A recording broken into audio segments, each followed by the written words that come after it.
미혼모 학생들을 위해서 학생이 임신을 해 청소년 감염자는 10년 새 4배나 수준인데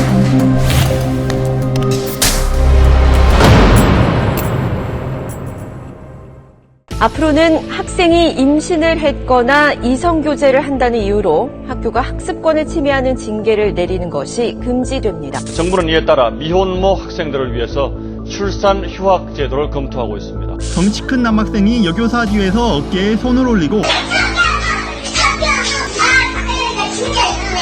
이처럼 학생 인권 조례는 뜨거운 논쟁의 대상이 되고 있습니다.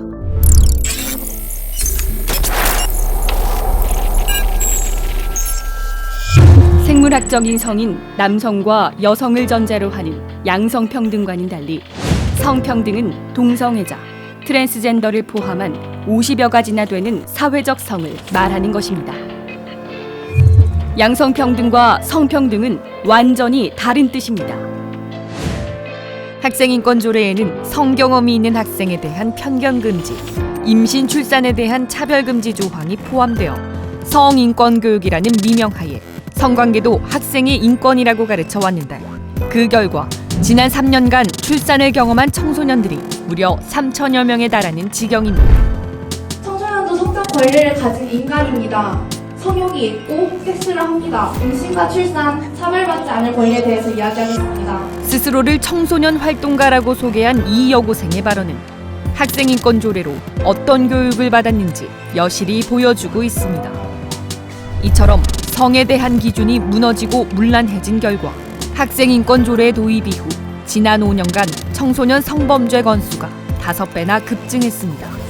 또 과반수 이상 학부모들의 반대에도 불구하고 성적 지향 차별금지 조항을 넣어 동성애를 옹호, 조장하면서도 그 위험성은 전혀 가르치지 않습니다. 그 결과 신규 에이즈 감염자가 10대부터 20대 초반의 청소년, 청년층에서 급증하고 있습니다.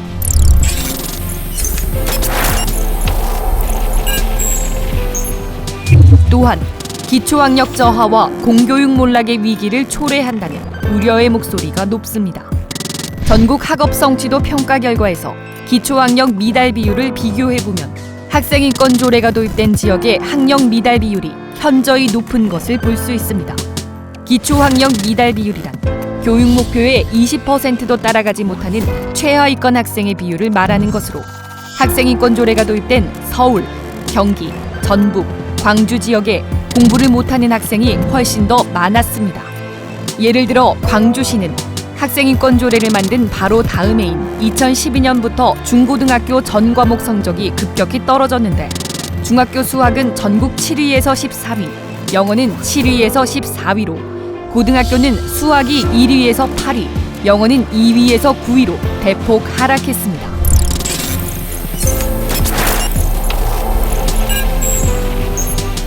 특히 학생인권 조례는 교사를 잠정적 인권 침해 집단으로 규정하고 학생이 교사를 감시, 신고하게 만들어 학교를 학생과 교사가 대립하는 갈등과 투쟁의 장소로 변질시키고 있습니다.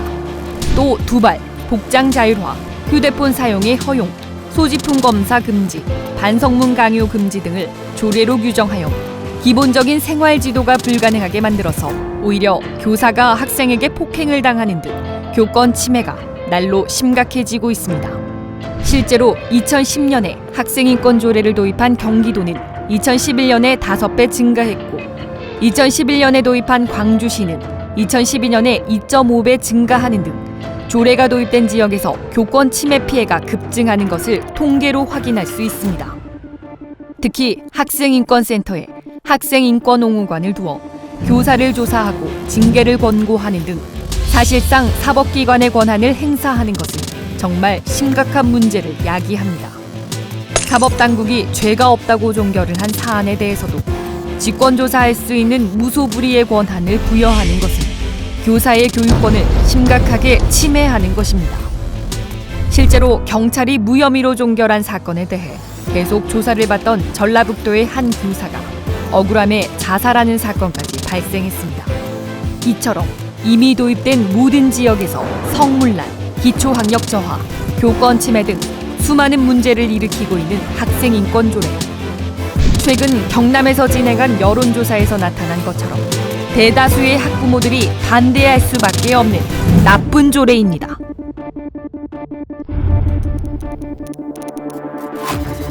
우리 아이들이 거룩한 하나님의 자녀로 아름답게 성장해야 할 터전인 학교를 무너뜨리려고 음란하고 악한 사상과 문화를 법제화시키려는 지금 우리는 처절한 영적 전쟁에 직면해 있는 것입니다.